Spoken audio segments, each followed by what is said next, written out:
Tina McDonald, artist in residence with Imagine Crafts. For today's tutorial, I'm going to teach you how to create this fun little clock using a clock kit from RubberMoon Stamps and some of my favorite products from Imagine Crafts. So begin with the numbers portion of the face of the clock, and we're going to cover it thoroughly using Versamark ink. So it's just a clear embossing ink, so we're going to cover that thoroughly. And then we're going to give it a nice generous sprinkle of gold embossing powder. Don't worry about using too much because it can all sprinkle off onto your cardstock underneath. And then we're going to pour that back into our bottle. Now take your heat tool and a pair of tweezers or something that you can hold on to the chipboard with, and we're going to melt that embossing powder, and it's going to give us a beautiful shiny surface. Next, we're going to take some of the copper embossing powder and we're going to accent the clock piece with this.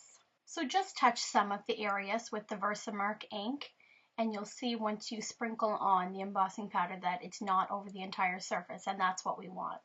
So repeat this process 2 or 3 times until you have enough of the copper color on there so that it looks just how you want it. I love the contrast of the colors, and yet they blend together so nicely.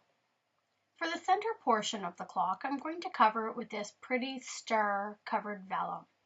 So I'm going to trace around the circle using a pencil, and then I'm going to trim it out using my scissors.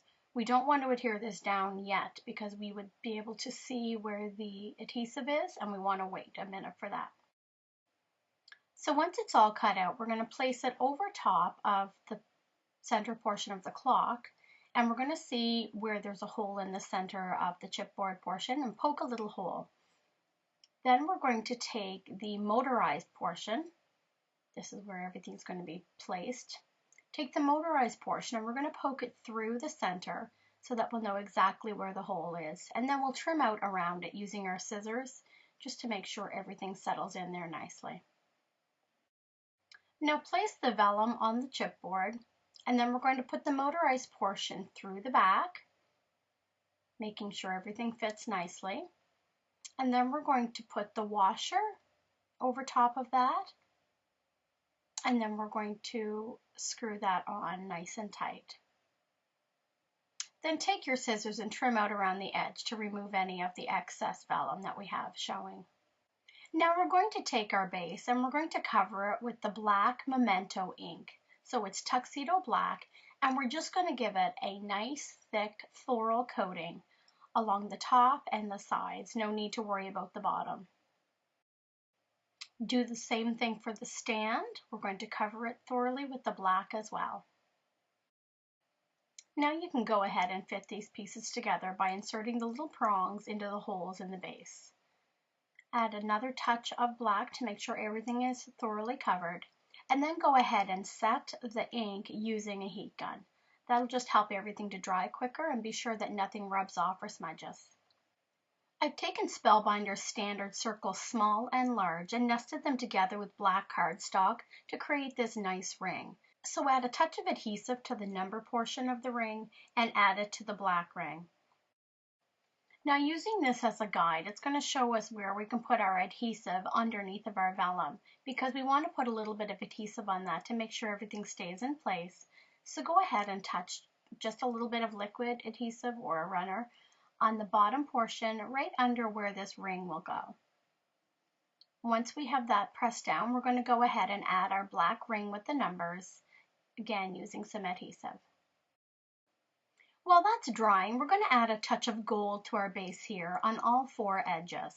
So grab a scrap piece of paper and your Versamark ink, and we're going to ink up each of the 4 edges. We don't have to overlap onto the top, but just along the 4 edges. I'm going to put a line of my embossing powder on my paper, and then I'm just going to dip all 4 of the edges. And then we're going to heat set this with our heat gun. Once our clock face is dry, we're going to add a little bit of sparkle. I have these pretty star sequins in a nice pretty gold.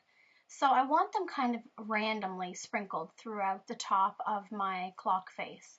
So I'm going to add a little bit of liquid adhesive just randomly over the top.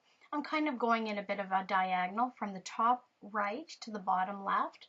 So go ahead and put a few dollops of that down, and then we're going to sprinkle our sequins over top. You can use a pair of tweezers or something to reposition them so they're exactly how you want them.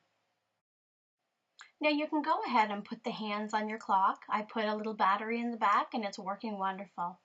Now onto the base of my clock here, I'm going to add a few of the sequins as I did on the circular part.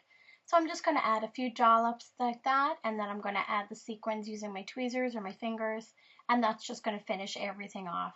These little clocks are so simple and there's so many things that you can do with them, and Imagine Crafts products just give you so many options. Thanks so much for watching today's video.